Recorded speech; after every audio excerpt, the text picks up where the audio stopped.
తెనుగోళ్ళు ఇచ్చిన శిల్పక పండ్లు తేనె మామిడి పండ్లు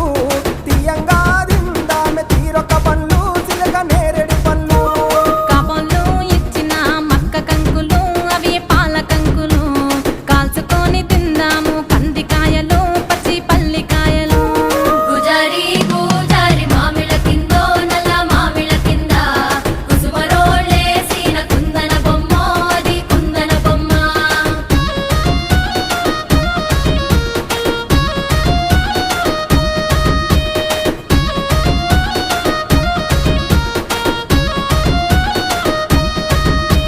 బెస్తోలు పెట్టిన పచ్చి చేపలు అవి వట్టి చేపలు